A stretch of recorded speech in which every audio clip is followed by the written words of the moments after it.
Patuloy naman ang panawagan ni Mary Jane Veloso na mabigyan siya ng clemency o kalayaan ni Pangulong Bongbong Marcos. Habang hindi pa napagbibigyan, mananatili muna siya sa Correctional Institution for Women. Naritong report ni Gary De Leon.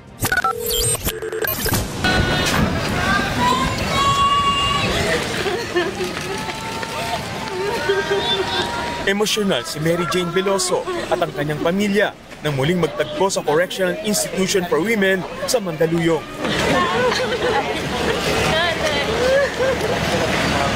Sinulit nila ang pagkakataon para muling magkayakap matapos mawalay na matagal dahil sa pagkakakulong ni Mary Jane sa Indonesia. Mahigpit na seguridad naman na ipinatupad ng Bucor sa compound kung saan muna mananatili si Mary Jane.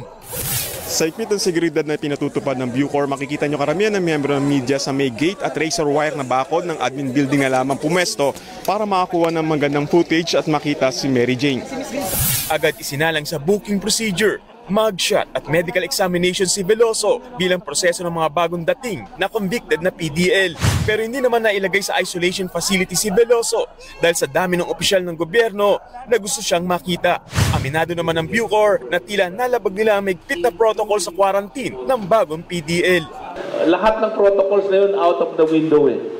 Kasi normally isa-dalawa lang dapat ang bisita. At hindi ka bisita ngayong oras na to eh. Pero pinagbibigyan.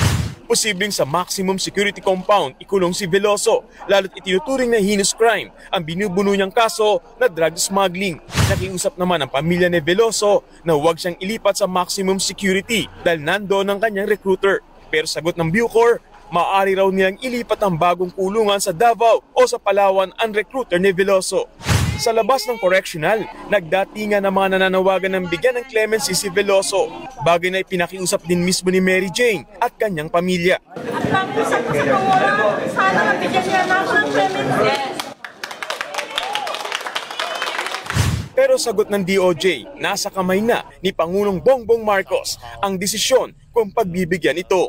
He has absolute authority with respect to the grant of executive clemency as to when and how, kung anumang nature ng clemency na igagawad ay naayon na rin sa ating Pangulo.